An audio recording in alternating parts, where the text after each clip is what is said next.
Yo! So, what's up mga crank? Today will be the last day.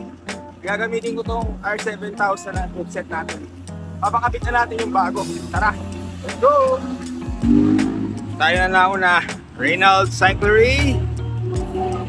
Tayo na magbubukas ito. Kaya si Kuya Jason. So yan, last time na natin siyang gagamitin sa bike na to. Papalitan na natin yung ating group set. Dahil yung preno natin, yun naman laging issue ko sa bike na to. The rest is okay, shifting, no problem, everything is good. Brakes lang, so upgrade na natin. Paalam R7000. One last time, pakita natin yung R7000 natin. Ayan, makinis pa rin. Ibibenta natin soon. Abaklas na ni Jesse. Let's go. Yun o. Yan ko Jason. Segregate yan o. Baklas na yung caliper, yung Duentech natin. At syempre mamaya yung rotors natin. Papalitan na rin yan. So ayan yung ating RD na bago. Yung crank na bago. At ayan, binuksan na yung STI. So yun yung STI ng bago ng R7100. So pati yung caliper kasama na dyan. Si Jesse yan, kinakabit naman yung ating FD. At ito nga pala yung ipapalit natin rotor. Sayang, mas gusto ko sana yung Icetech Frieza, pero ito na muna gamitin natin yung Shimano 105 kasi itong Icetech Frieza natin manipis yung sa likod at kailangan 140mm. At ayan na yung cogs natin, bagong bago, 12 speed. Inaayos na ni Jesse yung pwesto ng ating STI habang si Kuya Jason naman inaayos yung linya ng ating hydraulic.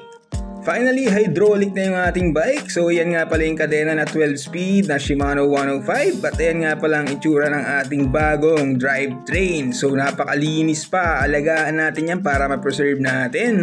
Ayan, blinibleed na rin para mawala yung hangin sa brake lines natin. At maya-maya pa, ayan, tinono na. Napaka-smooth. Smooth! At ito na ang itsura ng ating bagong group set. Ayan, pati yung bar tape, bago. Ayan, mamaya pag-uwi natin, pupunasan pa natin yan para mas kumintab pa siya. So, ayan, pakita lang natin yan. Malinis na malinis pa, wala pang dumi. Konting punas lang mamaya pag-uwi. So, ayan lang. Sana nagustuhan nyo itong video na to. Like and follow for more. Shoutout nga pala kay Lua Sol. Sa kanya galing itong mga pyesa na nakakabit sa ating bike. Soon i-upgrade din natin yung rotors na yan. Gusto ko talaga yung Icetech Frieza. Ipon muna ulit. So next sana, pati frame natin, ma-upgrade na natin.